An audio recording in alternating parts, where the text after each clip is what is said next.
সুপ্রিয় শিক্ষার্থী, আসসালামু আলাইকুম। আশা করি ভালো আছো। সাইফুলস আইসিটি কেয়ারের পক্ষ থেকে আমি মোহাম্মদ সাইফুল ইসলাম বিশ্বাস তোমাদের সকলকে জানাই আন্তরিক শুভেচ্ছা ও অভিনন্দন। তো প্রিয় শিক্ষার্থী, তোমরা ইতিপূর্বেই জেনেছ যে আমরা বুলিয়ান বীজগণিতের লজিক গেট অর্থাৎ সরলীকরণ নিয়ে আলোচনা করছি। তো আজকে আমরা সরলীকরণ করব।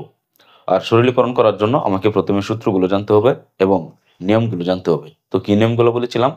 আমরা বলেছিলাম প্রথমে বারে কাজ করতে হবে, তারপর প্রথম বন্ধনী কাজ করতে হবে, তারপরে কি সূত্র এবং কি কমন নিতে হবে। তো দেখো, আমরা আজকে একটা যদি সরলীকরণ করি, তাহলে এখানে দেখো আমরা প্রথমে কি করতে পারি, বার ভাঙতে পারি। কারণ কি, বার ভাঙলে চিহ্নের কি হয়, পরিবর্তন হয়।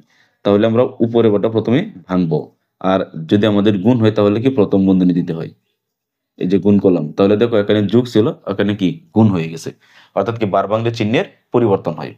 এখন দেখো, আমি বলেছিলাম যদি প্রথম বন্ধনী এবং বার একসাথে থাকে তাহলে আমি দেখবো যে বারের কাজ আছে কিনা। বারের কাজ দুইটি, হয়তো বার ভাঙতে হবে না হলে কি বার তুলতে হবে। এখানে দেখো বারের কাজ আছে, তাহলে কি বার তোলা যাবে। তাহলে কি x bar plus y bar, আর এখানে কি হবে এক্স ওয়াই। তো এখন দেখো, আমরা যদি কাজ করি, এখন কি এক্স ওয়াইটা এক্স বারের সাথে গুণ আছে, আবার ওয়াই বার কি এক্স এর সাথে গুণ আছে। তাহলে আমরা কি দিতে পারি, X bar X Y plus X Y Y bar. তাহলে আমরা বলেছিলাম যে এক জাতীয় কর, একটা বার আছে একটা বার নাই, যোগ থাকলে ওয়ান, গুণ থাকলে কি জিরো।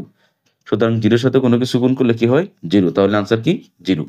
তো দেখো, আমি যদি আরেকবার রিপিট করি, আমরা এখানে প্রথমে ভার ভাঙছি, ভার ভাঙলে চিহ্নের কি হয়, পরিবর্তন হয়, যোগ আছে গুণ হয়েছে।